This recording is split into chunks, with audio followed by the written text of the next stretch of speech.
Dear students, आज के lecture में हम एक्सप्लेन करेंगे इलेक्ट्रॉन गेन एंथैल्पी।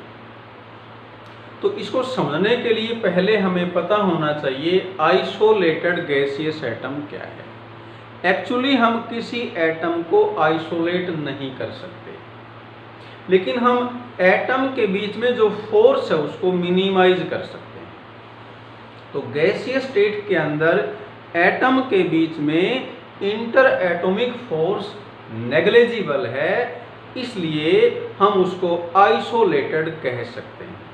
तो किसी गैसियस एटम के अंदर जब हम इलेक्ट्रॉन ऐड करेंगे तो उस इलेक्ट्रॉन का न्यूक्लियस के साथ एक नया फोर्स अराइज होगा, और हमें पता है कि जब फोर्स ऑफ अट्रैक्शन इंक्रीज होता है तो उस दौरान एनर्जी क्या होती है, रिलीज। तो कोई आइसोलेटेड गैसियस एटम जब किसी एक्स्ट्रा इलेक्ट्रॉन को गेन करेगा और उस दौरान जो एनर्जी चेंज होगी, जो एनर्जी रिलीज होगी या एब्जॉर्ब होगी, उसे हम क्या बोलेंगे, इलेक्ट्रॉन गेन एंथैल्पी। और अगर ये आइसोलेटेड गैसियस एटम है तो जनरली क्या होगा, एनर्जी रिलीज ही होगी, क्योंकि फोर्स ऑफ अट्रैक्शन के अराइज होने से एनर्जी में क्या चेंज आता है, डिक्रीज। तो एनर्जी क्या कही जाएगी, रिलीज। डिफाइन करते हैं, it is the energy released when an extra electron is added to an isolated gaseous atom. ये इसका सिंबल है, E for electron, G for gain और H for enthalpy.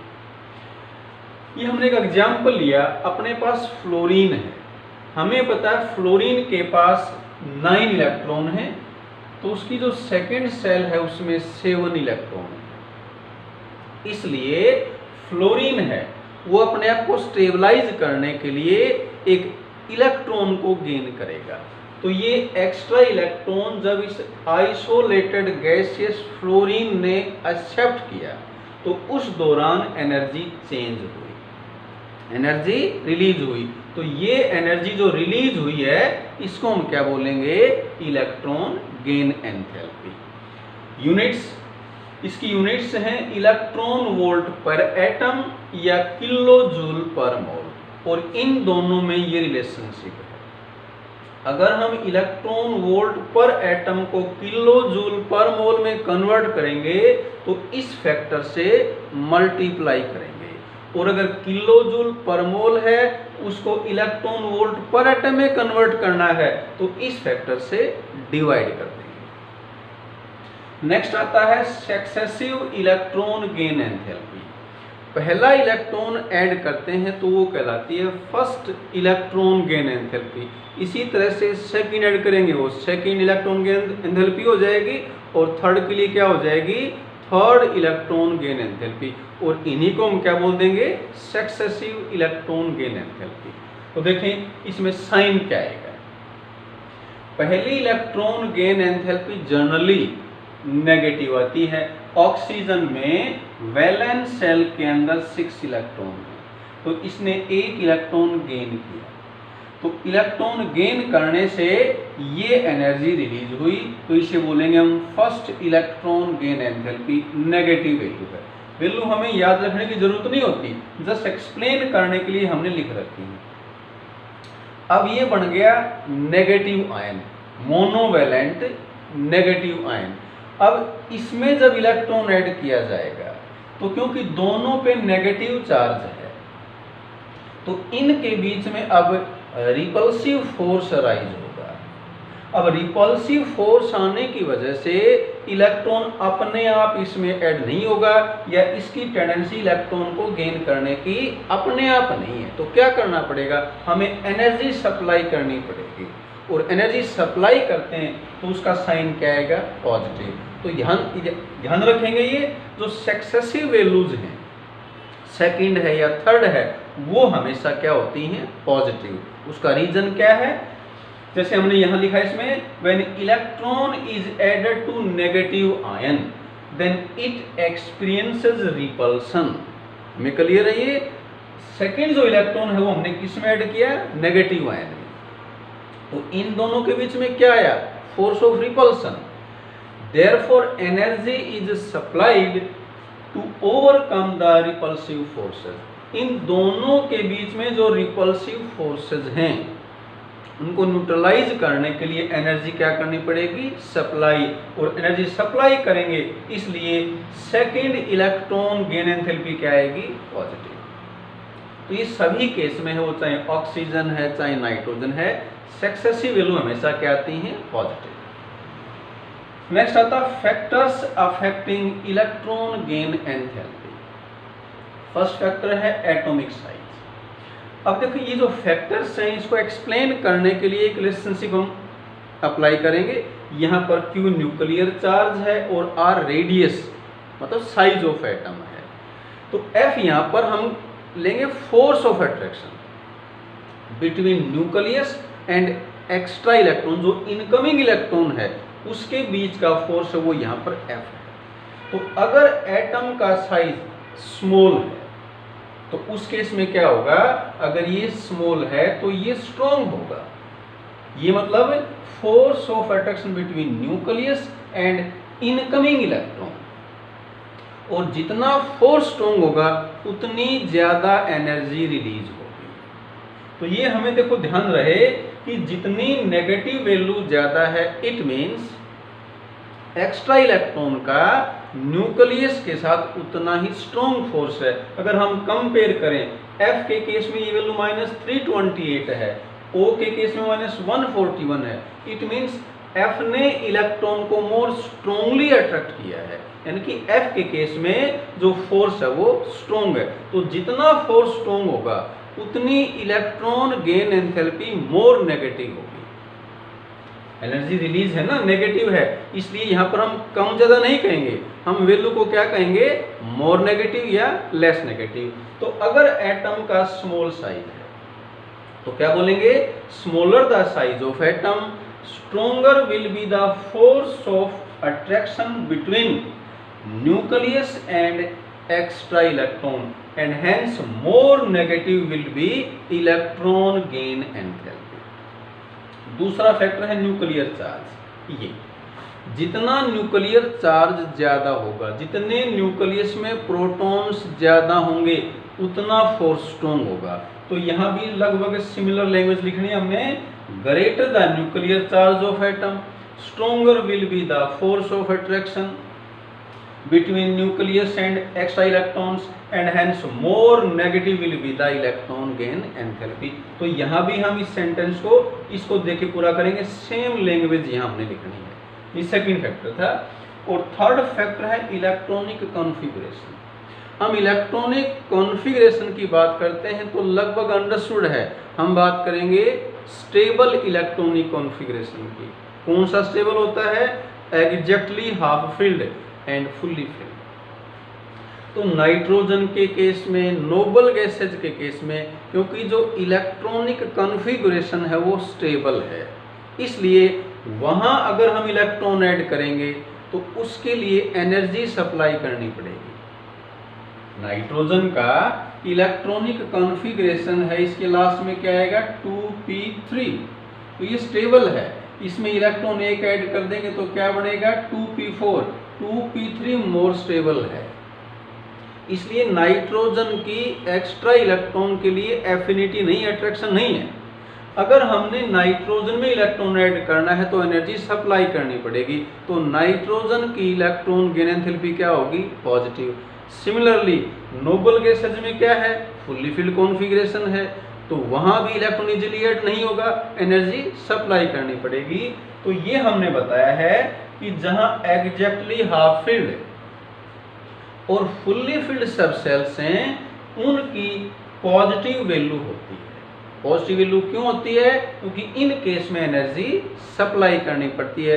Energy supply करने से बढ़ती है, इंक्रीज होती है तो पॉजिटिव साइन आता है। एनर्जी रिलीज होती है तो कम होती है, तो कम होने का नेगेटिव साइन आता है।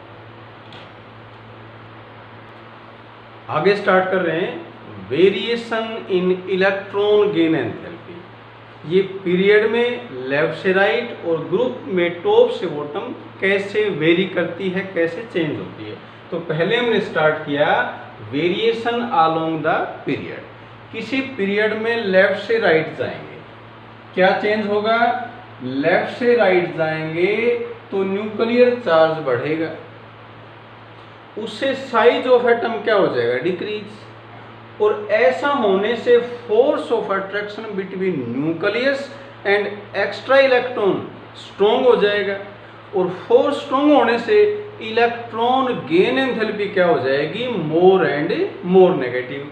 तो वेरिएशन में क्या लिखेंगे? From left to right in a period electron gain enthalpy become more and more negative. ऐसा क्यों हुआ? Due to increase in nuclear charge and decrease in atomic size. हालांकि इसमें जो वेरिएशन है वो रेगुलर नहीं है, इसमें कुछ इरेगुलरिटीज हैं। देखें क्या है। लिथियम की वैल्यू है -60, ये वैल्यू किलो जूल पर मोल में है। बेरिलियम की +66। क्यों है ऐसा? क्योंकि बेरिलियम का ये वैलेंस सेल कॉन्फ़िगरेशन है 2s2, फुल्ली फिल्ड है, स्टेबल है, इसलिए अगर इलेक्ट्रॉन ऐड करेंगे तो एनर्जी सप्लाई करनी पड़ेगी। बोरॉन की -83, कार्बन की -122, ये रेगुलर ट्रेंड है। N की पॉजिटिव हो जाती है। देखें क्यों? क्योंकि नाइट्रोजन का भी स्टेबल कॉन्फ़िगरेशन है, ये एग्जैक्टली हाफ फिल्ड है, और एग्जैक्टली हाफ फिल्ड है तो एनर्जी सप्लाई करनी पड़ेगी, क्योंकि स्टेबल कॉन्फ़िगरेशन वाले एटम की एक्स्ट्रा इलेक्ट्रॉन के लिए टेंडेंसी नहीं होती। ऑक्सीजन में नेगेटिव है, नॉर्मल है, ये और नेगेटिव है, नॉर्मल है, फिर पॉजिटिव हो जाती है। नोबल गैसेज की वैल्यू पॉजिटिव है। इसका भी ये रीजन है क्योंकि इसका भी फुल्ली फिल्ड ऑर्बिटल्स हैं, लास्ट में स्टेबल कॉन्फ़िगरेशन है। तो जहां भी कॉन्फ़िगरेशन स्टेबल होगा वो एटम इलेक्ट्रॉन को अपने आप एक्सेप्ट नहीं करेंगे, वहां इलेक्ट्रॉन हमें ऐड करना पड़ेगा, और इलेक्ट्रॉन ऐड करेंगे, एनर्जी सप्लाई करनी पड़ेगी, सॉरी, जहां एनर्जी सप्लाई करेंगे तो साइन क्या आ जाएगा? पॉजिटिव। अब इसमें कुछ क्वेश्चंस देखें। सभी पीरियड्स में ट्रेंड लगभग सिमिलर हैं। ये जो ग्रुप है 17th है, फ्लोरीन, क्लोरीन, ब्रोमीन, इनको हेलोजन्स बोलते हैं। तो हेलोजन्स की वैल्यू देखें, अपने पीरियड में मोस्ट नेगेटिव है। तो क्वेश्चन इसमें एक इंपॉर्टेंट है, halogens have the most negative electron gain enthalpy. मैं सिंबल यूज कर रहा हूं, लैंग्वेज नहीं लिख रहा। एक्सप्लेन क्यों है ऐसा? हेलोजन्स का वैलेंस सेल का कॉन्फ़िगरेशन है ns2np5, मतलब आखिरी में 7 इलेक्ट्रॉन है, p के अंदर 5 इलेक्ट्रॉन है, तो p6 होने के लिए 1 इलेक्ट्रॉन की जरूरत है, और ये p6 हो जाएगा तो नोबल गैस कॉन्फ़िगरेशन बन जाएगा जो मोस्ट स्टेबल है। तो क्योंकि हेलोजन्स को 1 इलेक्ट्रॉन की जरूरत है to attain noble gas electronic configuration, इसलिए 1 इलेक्ट्रॉन गेन करने की इनकी स्ट्रॉन्ग एफिनिटी है, यानी कि एक्स्ट्रा इलेक्ट्रॉन के लिए हेलोजन्स के न्यूक्लियस का स्ट्रॉन्ग अट्रैक्शन है, और स्ट्रॉन्ग अट्रैक्शन है इसलिए एनर्जी रिलीज ज़्यादा होती है। तो हेलोजन्स की वैल्यू अपने अपने पीरियड में क्या होगी? Most negative. किस वजह से? ये इलेक्ट्रॉनिक कॉन्फ़िगरेशन की वजह से। एक इसमें क्वेश्चन आता है, electron gain enthalpy of noble gases is positive. ये आखिरी ग्रुप है 18th, इनको बोलते हैं हम नोबल गैसेज, इनर्ट गैसेज, क्योंकि स्टेबल कॉन्फ़िगरेशन है, इनकी रिएक्टिविटी कम है। इसका आंसर क्या देंगे? Atoms of noble gases have fully filled subshells, as a result they have no tendency to accept an extra electron, therefore energy is supplied to add an extra electron। Clear है? मैं ये noble gases का जो valence shell configuration है वो क्या है? ns2np6, मतलब इसमें आखिरी जो ऑर्बिटल्स हैं वो फुल्ली फिल्ड हैं, इनके पास एक्स्ट्रा इलेक्ट्रॉन की कोई जगह नहीं है। ये एक्स्ट्रा इलेक्ट्रॉन को गेन करना नहीं चाहते। अगर हमने इलेक्ट्रॉन ऐड करना है तो एनर्जी सप्लाई करनी पड़ेगी, और एनर्जी सप्लाई करेंगे तो साइन क्या आ जाएगा, पॉजिटिव। तो ये इसमें बड़े इंपॉर्टेंट क्वेश्चंस हैं। आगे स्टार्ट कर रहे हैं, वेरिएशन डाउन द ग्रुप। हमें पता है किसी ग्रुप में टॉप से बॉटम जाएंगे तो साइज ऑफ एटम क्या हो जाएगा, इंक्रीज, और एटॉमिक साइज इंक्रीज होने से force of attraction between nucleus and extra electron क्या हो जाएगा, वीक, और जितना ये फोर्स वीक है उतनी ही एनर्जी रिलीज कम होगी। तो क्या कहेंगे, टॉप से बॉटम जाएंगे, या यूं कह दें on moving down the group electron gain enthalpy become less and less negative. क्यों, it is due to increase in size of atom. Clear, ये टॉप से बॉटम जाते हैं तो साइज इंक्रीज होता है, फोर्स वीक होता है, फोर्स वीक होने से कम एनर्जी रिलीज होती है। इसमें कुछ अनोमलीज हैं, जैसे ये हमने दो ग्रुप के एलिमेंट्स लिख रखे हैं, ऑक्सीजन फैमिली और ये हैलोजन्स। जैसा यहां हमने बताया रेगुलर वेरिएशन, टॉप से बॉटम जाएंगे तो वैल्यू क्या होनी चाहिए, लेस नेगेटिव। यहां क्या देख रहे हैं, ऑक्सीजन से सल्फर की तरफ जा रहे हैं, फ्लोरीन से क्लोरीन के टुवर्ड्स जा रहे हैं, तो वैल्यू क्या हो रही है, मोर नेगेटिव। तो ये दो क्वेश्चन हैं, इनके आंसर एक जैसे हैं। क्वेश्चन क्या क्या है, electron gain enthalpy of fluorine is less negative than chlorine, या electron gain enthalpy of oxygen is less negative than sulphur, explain. मैं इन दोनों क्वेश्चंस के आंसर एक साथ लिख रहा हूं। क्वेश्चन अपने से एक ही पूछा जाएगा, या तो F का कंपैरिजन Cl के साथ पूछेंगे या O का S के साथ। तो हमने आंसर में एक ही लिखना है, F लिखना है, Cl लिखना है, या फिर O लिखना है, S लिखना है। स्टार्ट करते हैं। स्टार्ट करेंगे इलेक्ट्रॉनिक कॉन्फ़िगरेशन से। फ्लोरीन का ये लास्ट में है 2p5, O के लास्ट में है 2p4। तो दोनों केस में जो एक्स्ट्रा इलेक्ट्रॉन ऐड किया जाएगा वो किस में, 2p में, जबकि क्लोरीन में और सल्फर में एक्स्ट्रा इलेक्ट्रॉन किस में ऐड करेंगे, 3p में। अब 2p देखो दोनों केस में 2p 3p है, इलेक्ट्रॉन दोनों केस में सेम है, लेकिन मेन सेल डिफरेंट हैं।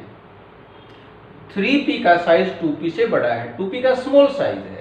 तो स्मॉल साइज होने से क्या होगा, जो इलेक्ट्रॉन है वो क्लोजली प्लेस्ड हैं, मतलब इलेक्ट्रॉन का जो रिपल्सन है एटम के विद इन वो F में स्ट्रॉन्ग होगा। किसके कंपैरिजन में, Cl के कंपैरिजन में। इसलिए F का जो न्यूक्लियस है उसकी टेंडेंसी एक्स्ट्रा इलेक्ट्रॉन के लिए कम होगी, और अगर टेंडेंसी या एफिनिटी कम होगी, अगर अट्रैक्शन कम होगा तो एनर्जी रिलीज भी कम होगी। तो ये हम दोनों के आंसर लगभग एक तरीके से दे सकते हैं। आंसर पढ़े एक बार, क्लियर हो जाएगा। इन केस ऑफ एक ही लिखना आंसर में हमने, क्योंकि एक ही क्वेश्चन पूछा जाएगा। In case of F extra electron is to be added in compact 2p subset. 2p का स्मॉल साइज था, 5 इलेक्ट्रॉन थे, तो उन इलेक्ट्रॉन के बीच डिस्टेंस कम है, इसलिए इसको हम कॉम्पैक्ट कर रहे हैं। और इलेक्ट्रॉन के बीच की डिस्टेंस कम है, इसलिए इलेक्ट्रॉन का रिपल्सन स्ट्रॉन्ग है। इसलिए फ्लोरीन की टेंडेंसी एक्स्ट्रा इलेक्ट्रॉन की कम है, जबकि क्लोरीन के अंदर जो इलेक्ट्रॉन ऐड किया जाएगा वो किस में ऐड किया जाएगा, बिगर 3p सबसेल्स। इसमें इलेक्ट्रॉन रिपल्सन कम होगा, इसलिए क्लोरीन की जो एफिनिटी है एक्स्ट्रा इलेक्ट्रॉन की वो ज्यादा होगी। इसको हम एक सिंपल एग्जांपल से समझ सकते हैं। जैसे हम बात करते हैं हॉस्टल की, 2 रूम है हॉस्टल के अंदर। एक रूम का स्मॉल साइज है, एक का बड़ा साइज है। दोनों केस में पहले से 5-5 स्टूडेंट हैं। एक नया स्टूडेंट एडमिशन लेके आता है, तो जो स्मॉल रूम है उसमें जो पहले से 5 बच्चे हैं उनके पास कम स्पेस है, तो वो एक्स्ट्रा स्टूडेंट को अलाउ नहीं करेंगे, उसका अपोज करेंगे। बड़ा रूम है जहाँ स्पेस ज़्यादा है, तो उस बड़े रूम के जो स्टूडेंट्स हैं वो एक्स्ट्रा स्टूडेंट को एक्सेप्ट करेंगे, है ना। तो इसके साथ हम रिलेट करके इसका आंसर दे सकते हैं। तो हमने ये आज एक्सप्लेन किया है इलेक्ट्रॉन गेन एंथैल्पी क्या है और उसके कुछ इंपॉर्टेंट क्वेश्चंस एक्सप्लेन किए।